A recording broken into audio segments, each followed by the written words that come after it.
दोस्तों, स्वागत है आपका अपने YouTube चैनल पर जिसका नाम है जस्ट फील इट। दोस्तों, भगवान शिव ने कहा, मेरी प्रिय पार्वती, अब मैं तुम्हें श्रीमद् भगवद गीता के 10वें अध्याय की महिमा के बारे में बताऊंगा। जैसा कि भगवान विष्णु ने लक्ष्मी को बताया था, जो अपने आप में आध्यात्मिक दुनिया के लिए एक सीढ़ी है। काशीपुर में धीरा बुद्धि नाम का एक ब्राह्मण रहता था, जो मुझे मेरे वाहक नंदी के समान प्रिय था। वह हमेशा शांत रहते थे और उनकी सभी इंद्रियां भगवान कृष्ण की महिमा में लगी रहती थी। वह जहाँ भी जाता, वो बड़े ही प्रेम से उसके पीछे पीछे चले जाते ताकि उसकी रक्षा और सेवा कर सकें। उसकी गतिविधियों को देखकर साक्षात सेवक भृंगी ऋषि ने उनसे पूछा, इस महान भक्त ने किस प्रकार की तपस्या और अन्य पवित्र गतिविधियां की हैं जो आप व्यक्तिगत रूप से उनकी सेवा कर रहे हैं। भृंगी निधि की पूछताछ सुनकर मैंने इस प्रकार उत्तर दिया। एक बार कैलाश पर्वत पर एक बगीचे में चांदनी में बैठकर आनंद ले रहा था और अचानक बहुत तेज हवा चलने लगी, जिससे पेड़ पौधे बहुत तेज आवाज के साथ हिलने लगे। सहसा चारों ओर ऐसे छा गई जैसे मानो कोई पर्वत हिल रहा हो। अचानक आकाश में बरसती बादल के रंग का एक बहुत बड़ा पक्षी प्रकट हुआ। उसके पंख के फड़फड़ाने से पेड़ हिल रहे थे और चारों ओर धूल उड़ रही थी। अचानक पक्षी जमीन पर उतरा और उसने मुझे प्रणाम किया और एक सुंदर कमल का फूल भी दिया, जिसके बाद उन्होंने कहा, हे महादेव, आपकी जय हो। सभी का आश्चर्य है कि आपकी महिमा की कोई सीमा नहीं है। आप उन भक्तों के रक्षक हैं जो अपनी इंद्रियों पर नियंत्रण रखते हैं और आप परम भगवान कृष्ण के सभी भक्तों में अग्रणी हैं। बृहस्पति आदि महान आत्माएं सदैव आपकी महिमा का गान करते रहते हैं, परंतु सशस्त्र सिर वाले अनंत शेष भी आपकी महिमा को पूर्ण वर्णन करने में असमर्थ हैं। तो मेरे जैसे छोटी बुद्धि वाले पक्षी की तो बात ही क्या करें।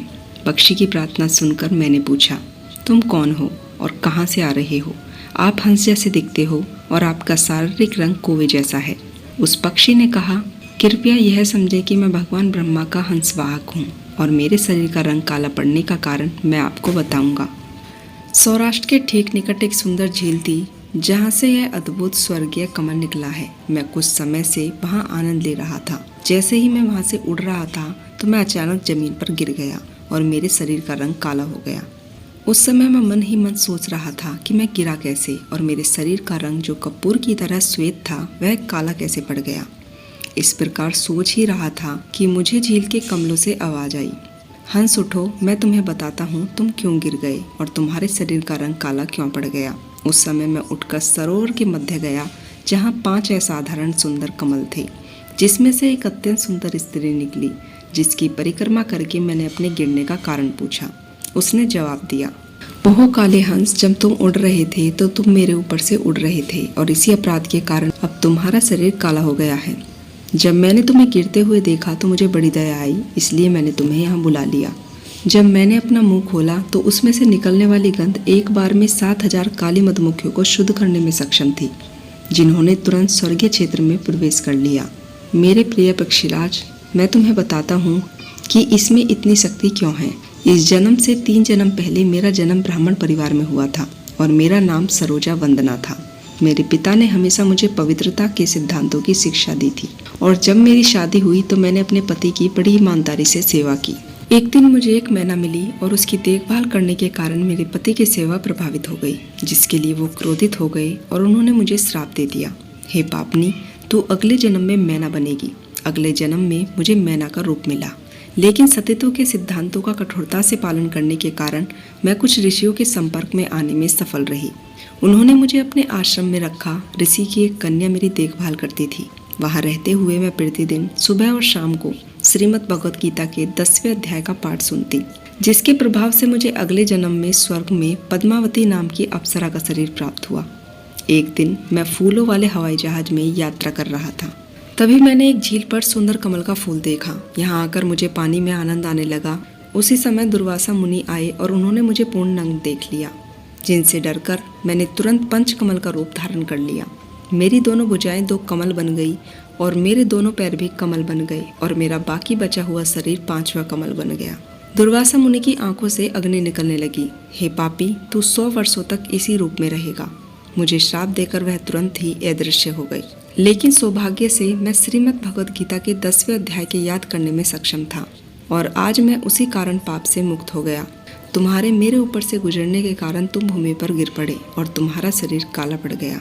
लेकिन यदि तुम मुझसे श्रीमद् भगवद गीता का 10वें अध्याय सुनोगे तो तुम इस स्थिति से मुक्त हो जाओगे। पद्मावती ने श्रीमद् भगवद गीता के 10वें अध्याय का पाठ पूरा करने के बाद वैकुंठ के लिए एक हवाई जहाज से प्रस्थान किया।